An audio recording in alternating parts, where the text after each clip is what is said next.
tried by the media, vindicated by DOJ. The BAPS forced labor case and a failure of fairness written by Dr. G. Bunsell from a raid to a quiet closure. The BAPS case reveals how accusations become headlines. Attorney-led lawfare and activist echo chambers crafted a trafficking storyline that collapsed under scrutiny, yet left deep scars on the Hindu-American society. In May 2021, federal agents descended on the sprawling BAPS temple site in Robbinsville, New Jersey. Within hours, headlines accused one of the world's largest Hindu organizations of human trafficking, exploitation, and even slavery. The image of a revered religious institution under federal investigation cast a long, dark shadow over BAPS, the Hindu-American community, and the thousands who had contributed to the construction of Akshardham as an offering of faith. For 4 years, that shadow lingered. Now, in September 2025, the case has been closed with a clear conclusion. There was no evidence of trafficking, forced labor, or wrongdoing. The Department of Justice, after an exhaustive review, has withdrawn. What began as one of the most sensationalized religious controversies in recent American memory has ended in silence, with truth and vindication buried under years of innuendo. This article revisits the entire arc of the BAPS case, from the dramatic allegations to the quiet closure. It explores how sensational claims collapsed under scrutiny, how narratives of caste and exploitation were manufactured, how the media amplified accusations but ignored exoneration, and what lessons remain for Hindu Americans and for the Republic itself. Allegations and media frenzy. The storm began in May 2021 when federal agents descended on the BAPS Swaminarayan Akshardham construction site in Robbinsville, New Jersey. Within hours, headlines exploded across national and international media. Hindu temple accused of slavery and human trafficking in the United States. The timing of the raid was no coincidence. It coincided with the filing of a civil lawsuit that alleged BAPS had trafficked hundreds of men from India, forced them into grueling labor for $1 an hour, and confiscated their passports. The complaint went even further, invoking caste discrimination and suggesting that Dalit workers had been deliberately targeted. This framing was tailor-made for maximum resonance. It allowed the story to be packaged as one of modern slavery, religious hypocrisy, and caste oppression transplanted to American soil. Reporters seized upon it with little hesitation. From the outset, the distinction between allegation and fact all but vanished. Headlines and broadcasts used words like slaves, trafficked, and exploited without qualification. Photographs of the temple, a monument built through years of community devotion, were juxtaposed with terms like forced labor camp, ensuring that for much of the public, Akshardham became synonymous with abuse. Few journalists paused to ask basic questions. How plausible was it that hundreds of men could be trafficked in plain sight, under the scrutiny of local, state, and federal authorities? Was there a cultural context behind seva, the Hindu tradition of selfless service, that might distinguish it from wage labor? Could it be that the story was not merely uncovered, but actively shaped by ideological framing? These questions were rarely raised because the trafficking narrative was too sensational to resist. The bias ran deeper than headline writing. American media and advocacy groups interpreted Hindu practice through a narrow lens of caste and exploitation. Seva was stripped of its spiritual meaning and recast as a form of servitude. Voluntary service became evidence of coercion. Devotion became a crime. This misrepresentation did not arise by accident. It reflected a broader pattern of treating Hindu institutions with suspicion and of filtering unfamiliar practices through frameworks of hierarchy and abuse. Impact on community and reputation. The consequences of this storm were immediate and painful. BAPS volunteers found themselves fielding hostile questions in their neighborhoods, schools, and workplaces. Devotees who had once proudly invited friends to the temple now hesitated, unsure whether outsiders would see it as a house of worship or a crime scene. For Hindu Americans more broadly, the damage cut deep. One of the community's most visible and admired institutions was suddenly recast as an emblem of exploitation. Families celebrating Diwali or wearing traditional symbols of faith felt the sting of suspicion. The headlines did not stay confined to Robbinsville.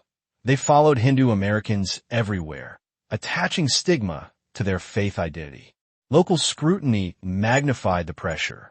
Robbinsville officials cited BAPS for code violations related to worker accommodation and safety standards. In ordinary circumstances, such infractions would have been treated as routine matters in the course of a large-scale project. But in the shadow of trafficking allegations, they were recast as corroborating evidence of systemic abuse. What should have been seen as administrative oversight became part of a moral indictment.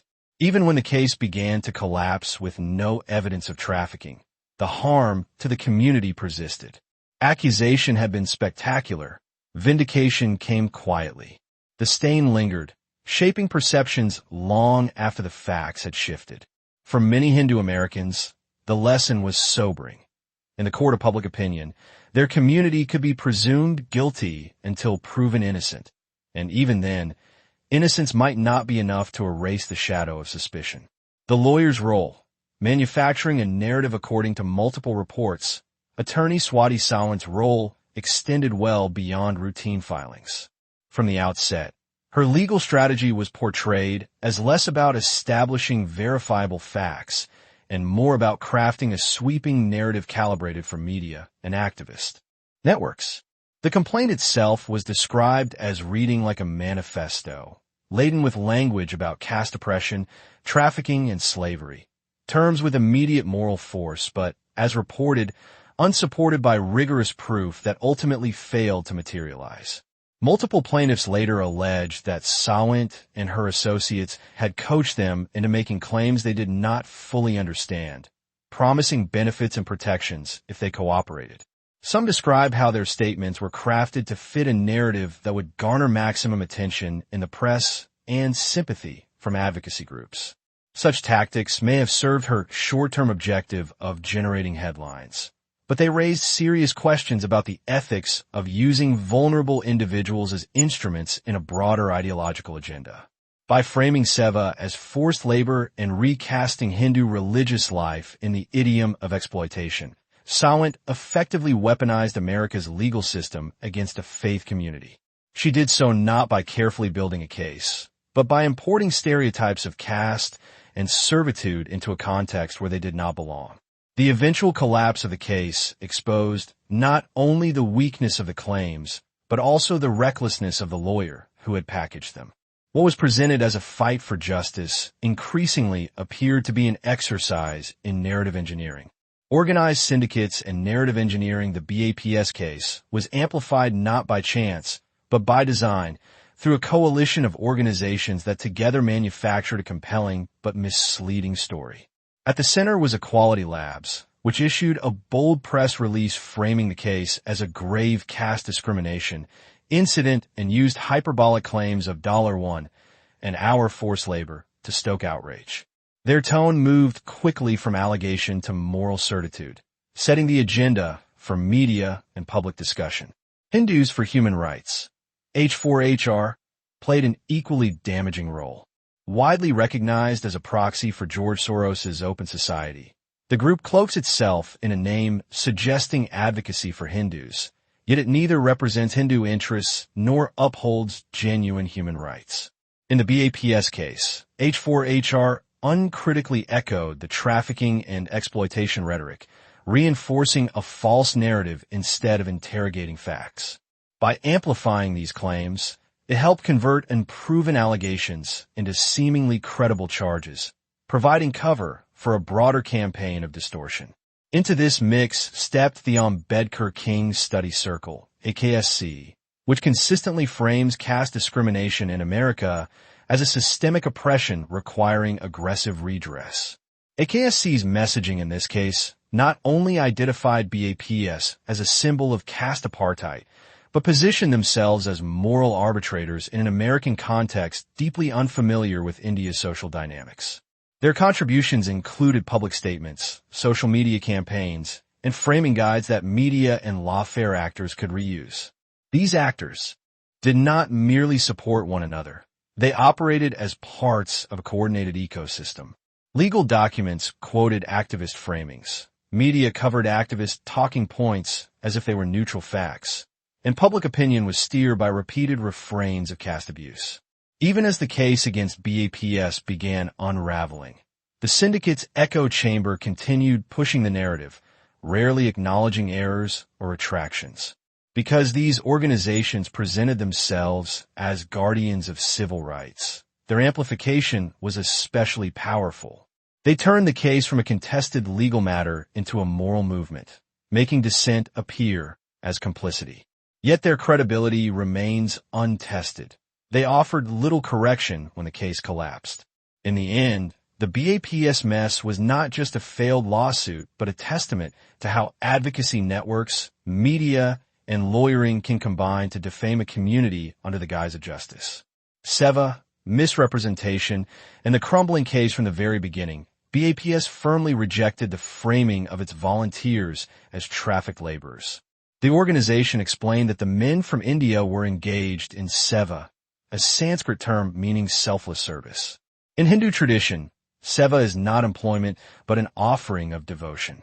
Volunteers dedicate their time and labor to temple projects, kitchens, schools, and hospitals worldwide as an expression of their faith.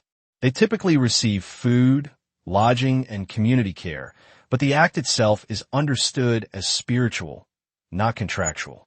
BAPS emphasized that the men working in Robbinsville were long-standing members of the community who had willingly traveled to the U.S. to help build a sacred monument. The idea that they were coerced victims reflected, in their view, a fundamental misunderstanding of Hindu practice. To equate seva with servitude was not only inaccurate, but also insulting to a tradition that regards selfless service as one of the highest forms of devotion. As the case progressed, cracks in the allegations began to show. Of the 19 individuals named as plaintiffs in the original lawsuit, 12 eventually withdrew their claims. Several returned to India and spoke to local media, revealing that they had been misled or pressured into participating. Some admitted they did not fully understand the legal documents they had signed, while others described being coached to fit a narrative of trafficking and exploitation. These retractions struck at the very core of the lawsuit. What had been presented as the testimony of nearly 20 abused workers now looked fractured and unreliable. For BAPS, this development confirmed what it had maintained all along, that the case was constructed on distortions and half-truths. Yet the withdrawals attracted little attention in mainstream American coverage.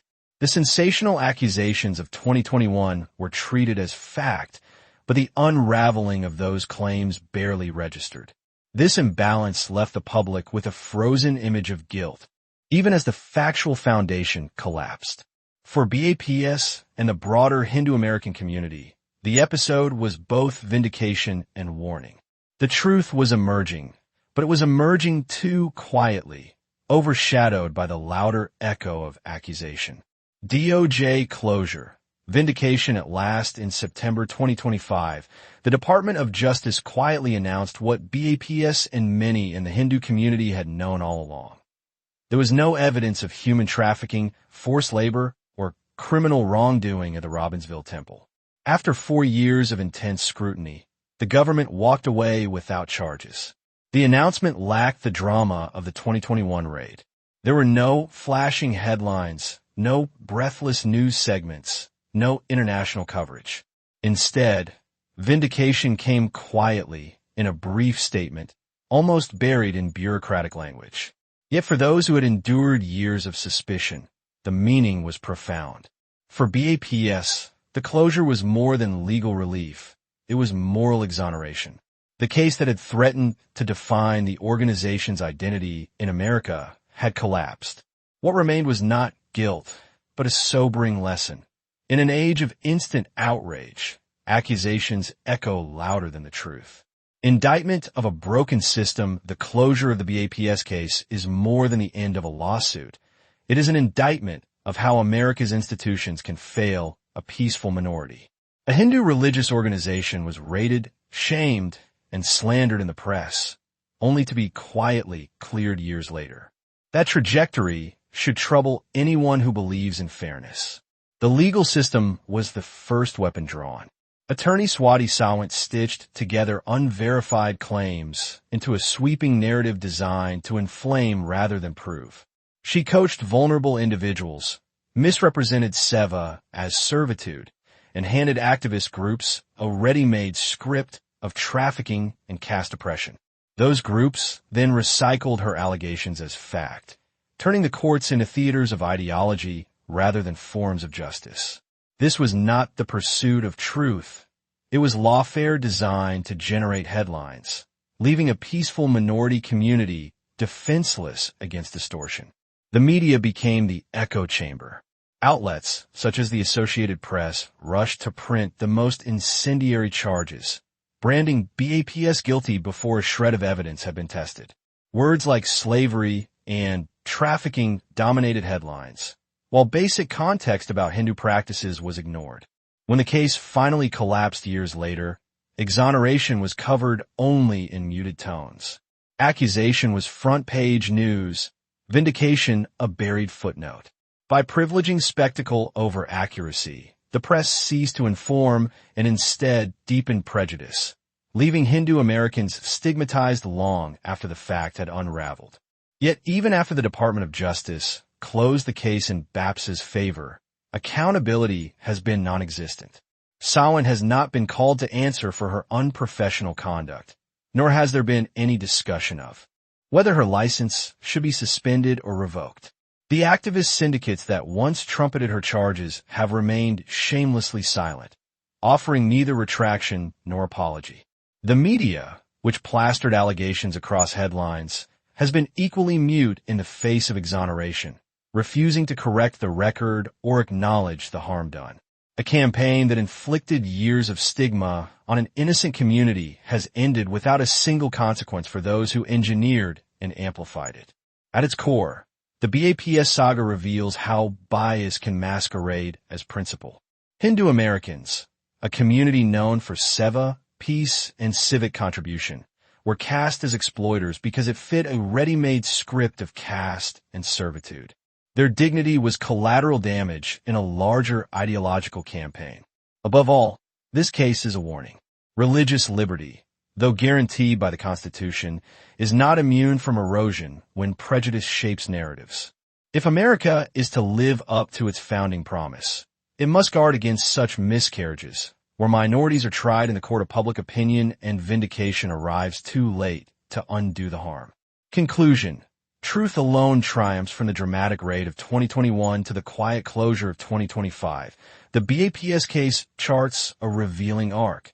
How sensational allegations can dominate public discourse, and how exoneration struggles to find its voice. Yet despite the noise, truth has prevailed. The Department of Justice confirmed what the Hindu community had long maintained. There was no trafficking, no slavery, no crime. For BAPS, vindication restores dignity. For Hindu Americans, it affirms the right to practice faith without stigma. The motto inscribed in India's emblem says it best: Satyameva Jayate, truth alone triumphs.